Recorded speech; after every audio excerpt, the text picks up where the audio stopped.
이슈 플러스입니다. 쏟아지는 이슈들 정리하기 이전에 조금 전 발표된 실적 하나 점검해 보겠습니다. 한국타이어가 실적을 발표했죠. 1분기 매출액은 1조 6,260억 원, 전년 대비해서 9.4% 증가를 기록했습니다. 1분기 영업이익도 이어 확인합니다. 2,511억 원을 기록하면서 전년 동기 대비 23.6% 증가세를 나타냈습니다. 일단 타이어 업계 내에서는 한국타이어가 1분기 실적 가장 좋을 것이다라는 전망이 나온 바가 있었고요. 환율 효과도 누릴 수 있을 것이다. 여러 가지 긍정적인 전망이 많았습니다. 일단 실적은 23% 증가세를 나타냈고요. 아직까지 주가는 오늘의 하락 그대로 이어가면서 2% 정도 밀려나고 있습니다. 자, 유니드의 실적도 나왔는데요. 확인하시죠. 1분기 매출액은 전년 동기 대비해서 12.85% 증가했습니다. 1,878억 원을 기록했고요. 영업이익 확인해 보겠습니다. 1분기 영업이익은 141억 원을 기록하며 전년 대비해서 약 31% 증가세를 나타냈습니다. 오늘 좀 부진한 흐름을 보였었는데 유니드가 조금씩 낙폭을 줄이면서 현재로는 보합권까지 회복해 나가고 있는 모습 포착이 되고 있습니다. 네, 쏟아지는 실적도 그렇고 굉장히 바쁜 시장이 여전히 이어지고 있습니다. 이 가운데 어떤 이슈가 중요할 것인지 이슈들 점검해 보도록 할게요. 첫 번째는 시장 이야기 되겠습니다. 결국 오늘 2,000선 내어줍니다. 1990선 이탈 위협까지 지속가하고 있는데요. 관련해서 시장 5월 증시 어떻게 전망이 되는지 다뤄보도록 할 거고요.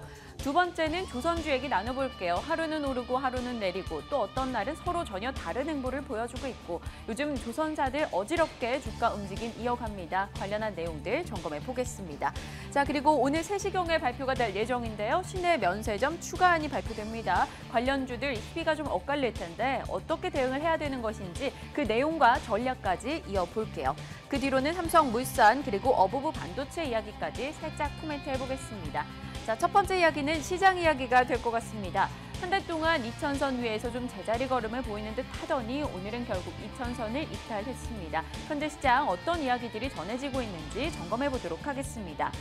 자, 일단 5월 증시에 대해서는 5월 중반까지는 일단 위험자산에 대한 선호 랠리가 이어질 수 있을 것이다라는 시각이 조금 더 우세합니다. 하지만 5월 중순이 지나고 5월 말경이 될수록 남아있는 여러 가지 변수들을 감안해 봤을 때 변동성이 확대될 수 있다라는 이야기인데요. 5월에 어떤 점들을, 어떤 이슈들을 우리가 추적하면서 예의주시해야 되는지 시장의 이야기들을 모아봤습니다. 일단 6월 23일에 확정한 이야기가 나올 것으로 보이죠. 브렉시트 관련한 이슈, 과연 5월에는 어떤 이야기들이 들릴지 점검을 하자라는 목소리가 있고요. 국제유가 변동성이 여전히 남아있다라는 판단입니다. 이란도 그렇고 사우디의 움직임도 그렇고 그들 간의 갈등으로 인해서 유가 변동이 촉발이 된다면 그에 따른 타격도 무시할 수 없다라는 이야기겠죠. 그리고 5월 13일로 예정이 되어 있는 MSCI 신흥지수 점검일이 바로 악재성 이슈로 변수가 될 수 있다라고 시장은 이야기하고 있습니다. 자, 5월 13일입니다. 일단 MSCI 지수가 점검이 들어가게 된다면 이번에 해외 상장 중국 기업의 한 50% 정도가 편입이 될 것으로 보이죠. 중국 기업의 편입이 늘어난다면 자연히 빠지는 것도 있겠죠. 한국이나 대만 쪽에서 조금 이탈이 있을 것이다라고 시장은 예상하고 있습니다. 작년 11월에 MSCI 신흥지수 점검 때 1조 9천억 정도 한국에서 외국인의 자금이 빠진 바가 있었습니다. 그렇기 때문에 이번에도 외국인의 자금 이탈이 있지 않을까라고 시장은 불안해하고 있죠. 이번에는 약 1조 원 정도 금액이 빠져나갈 수 있다라고 전망이 나오고 있습니다. 그렇기 때문에 5월 중순 이후부터는 조금 변동이 커질 수 있다라고 이야기 나오는 거죠. 자, 그렇다면 주요 증권사 11곳에서는 5월 증시 예상 밴드를 어떻게 보고 있는지 살펴보도록 하겠습니다. 코스피 예상 밴드인데요. 1990선 이상으로 보는 곳이 가장 많았고요. 1950선에서 2068선 정도가 평균적인 예상 밴드로 잡히고 있습니다. 가장 높게 잡고 있는 것이 바로 SK증권 2110포인트를 예상하고 있고요. 여러 리스크에도 불구하고 비교적 상단은 좀 열려 있는 편입니다. 2100선 위로 보는 곳이 바로 신한금융투자, 유한타증권도 포착이 되고 있네요. 하지만 아랫단으로도 이 교보증권에서는 1900선까지 열어둔 상황이기 때문에 생각보다 그 변동폭이 조금 클 수 있다라는 전망이 나오고 있습니다. 자, 5월 증시 앞두고 어떻게 예상 지수를 잡아야 되는 것인지 그 가운데서 지수 외에 종목은 볼게 무엇이 있는지 점검해 보도록 하겠습니다. 자, 두 번째 이슈 가겠습니다. 조선주 얘기가 되겠는데요. 이 조선산업 구조조정 이슈가 계속적으로 흘러나오고 있습니다. 이 가운데 조선사들의 주가 역시 엇갈림을 기록하고 있죠. 일단 관련한 조선업계 이야기 좀 다시 한번 점검해 보겠습니다. 한국 조선업계 수주 잔량 같은 경우는 현재로서 12년 만에 최저 수준까지 내려와 있습니다. 그럼에도 불구하고 조선업계 수주 전략은 세계 1위가 중국, 바로 2위 한국을 아직 이어가고 있다는 거죠. 아직까지는 괜찮다라는 평가입니다. 앞으로 1년 반 동안 조업 일감이 남아있다라고 해요. 그렇기 때문에 얼마 전에 현대중공업 측에서 그랬습니다. 우리는 연장 근로와 휴일 근무를 금지시키겠다라고 밝혔죠. 최대한 일하는 시간들을 제외해놓고 좀 덜 일하면서 시간을 벌겠다라는 겁니다. 일감이 주는 속도를 늦춰가겠다. 한마디로 버티기 전략을 취하겠다라는 거죠. 그들의 논리는 그렇습니다. 우리가 버티기를 하고 있으면 그 사이에 발주 시장이 나아진다면 이 발주 시장만 살아나게 된다면 결국 한국 토크가 먼저 찰 것이다라는 논리입니다. 한국의 조선에 대한 경쟁력과 수익성은 가장 뛰어난 국가이기 때문에 한국 토크로 시장만 나아지면 빠르게 회복이 될 수 있다라는 이야기죠. 그때까지 우리는 최대한 버텨보겠다라는 입장을 내놓고 있습니다. 하지만 최근 2년 동안 약 10조 원의 손실을 기록했었던 조선사들을 바라보면서 정부가 좀 빠르게 구조조정을 추진하고 있죠. 당연히 그 부분은 부담이 될 수밖에 없습니다. 자, 이 가운데 조선사들 오늘 주가 움직임 굉장히 극명하게 움직임 보여주고 있습니다. 삼성중공업은 하락하고 있고요. 대우조선해양은 또 급등하는 모습이 포착이 되고 있죠. 관련한 이슈를 들여다보겠습니다.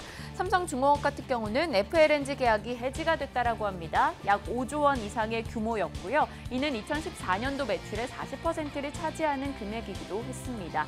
일단 발주 통보서 같은 게 왔었어야 하는데 그들의 업황이 나빠지고 그들의 경제 상황이 좋지 못했기 때문에 발주처로부터 발주 통보서를 받지 못했다라고 합니다. 자연스럽게 계약이 해지된 거죠. 하지만 보통은 발주 통보서를 받고 나서부터 계약이 완료가 된 것이기 때문에 그로 인한 손실은 없다라고 합니다. 다만 삼성중공업의 수주 잔량이 10% 정도 줄었다 정도로 해석이 필요할 것 같죠. 그렇기 때문에 주가 낙폭 그리 크진 않습니다. 2% 미만의 하락을 기록하고 있고요. 반대로 대우조선해양 같은 경우는 오늘 호재성 이슈가 있었습니다. 로키드 마틴과 협약을 맺고 다목적 전투함 시장에 진출했다라는 소식이 전해지고 있는데요. 일전에도 저희 조선사 얘기할 때 말씀을 드렸던 것 같아요. 대우조선해양이 여러모로 어렵긴 합니다만 그들이 가지고 있는 강점이 바로 방산 부분의 사업, 전투함 부분의 강점을 갖고 있다라는 겁니다. 그것 때문에 해외로의 판매가, 해외로의 매각이 조금 불가피하다, 어려운 상황이다라는 것도 말씀을 드렸었고요. 그 부분에서 또다시 수주 소식을 전해낼 수 있을지 기대감이 키워지고 있는 거겠죠. 업황으로 봤을 때는 그리 좋지 않습니다. 하지만 그 안에서도 힘들다 하는 대우조선해양도 또 새로운 호재성 이슈를 가지고 오고 있기 때문에 앞으로 조선업계가 어떻게 바뀔지는 그 누구도 알 수가 없는 거겠죠. 어떤 전략이 필요한 것인지 잠시 후에 다뤄보도록 할게요. 자, 오늘 세 번째 이슈입니다. 정부가 오늘 서울 시내면세점 추가 특허 발급 여부를 3시경에 발표를 하겠다라고 밝혔습니다. 어떤 식으로 발표가 되냐에 따라서 극명하게 희비가 갈릴 텐데요. 살펴보도록 하겠습니다. 정부는 지난달 면세점 제도 개선 방안을 발표한 바가 있었습니다. 관련한 내용은요. 특허 기간을 5년에서 10년으로 연장하겠다. 그리고 별다른 사유가 없다면 자동갱신을 허용하겠다라는 내용이 있었고요. 수수료율을 0.05%에서 1%로 약 20배 정도 인상하겠다라고 이야기한 바가 있었습니다. 하지만 업계 간의 갈등이 심화가 되면서 이 특허 추가 발급 여부만은 발표를 연장한 바가 있었죠. 그 발표가 바로 오늘 오후 3시경에 나는 겁니다. 자, 이에 따라서 업계에서는 치열하게 다툼을 벌이고 있습니다. 그들의 의견들을 한번 보도록 할게요. 일단 특허 추가 발급에 찬성하는 쪽은 당연히 SK네트워크스와 롯데가 되겠죠. 지난해 특허권을 뺏긴 바가 있었습니다. 이들은 5월과 6월에 사업을 종료해야 되는 시점인데 만약에 이번에 특허 추가해주겠다, 너네 다시 사업해라 이렇게 된다면 그들에게는 기존의 시설과 고용을 유지할 수 있는 기회가 되는 거겠죠.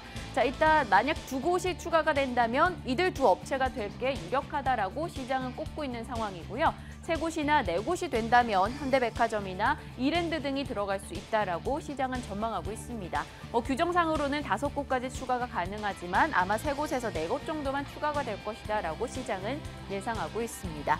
자, 그리고 반대하는 쪽은 두산이나 신세계, 한화갤러리아, SM 등이 되겠죠. 이들은 겨우겨우 힘들게 경쟁해서 사업권을 따왔는데 새로운 추가 경쟁자들을 시장에 또 유입하겠다라는 정부안에 당연히 불만을 품을 수밖에 없습니다. 그들은 사업 안정을 저해받는다라고 이야기하고 있죠. 이제 막 시작하는데 아직 우리는 수익성을 내지도 못하고 있는데 또 다른 허용을 내준다라는 건 말이 안 된다라는 입장이고요. 시장 포화는 부담이 된다라고 이야기하고 있습니다. 자, 일단 반발의 목소리도 굉장히 거세긴 합니다만 정부 측에서는 태양의 후예 등으로 한류 열풍이 이렇게 불고 있을 때 그리고 중국의 노동절을 맞아 여러 면세점이 또 주목을 받을 때 또 한 번 붐을 일으켜야 하지 않겠느냐 이런 입장을 취하고 있습니다.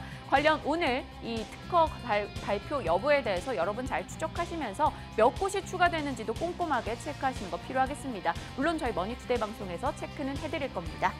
자, 네 번째 이슈로 가보시죠. 삼성물산입니다. 오늘장 약세 기록하고 있죠. 이 바이오로직스 연내 상장 결의 소식이 전해지면서 51%의 지분을 가지고 있는 삼성물산에 대한 기대감이 높았습니다. 하지만 2분기 연속해서 일단 이 실적이 좋지 못했다라는 점에 좀 더 초점이 맞춰지면서 주가 내림세를 기록하고 있네요. 관련한 이야기 해보도록 할 거고요. 자, 어부부 반도체입니다. 4월 들어서 딱 4거래를 제외하고는 연일 상승세를 기록하고 있는 종목이죠. 저희 포토의 제왕에서도 상당한 수익률을 기록하면서 소개가 됐던 종목이기도 합니다. 오늘 그와 관련해서도 전략을 나눠 드릴 테니까요. 함께 하시길 바랍니다. 자, 5가지 이슈 점검해봤습니다. 이에 따른 전략은 마켓 인사이드로 이어가시죠.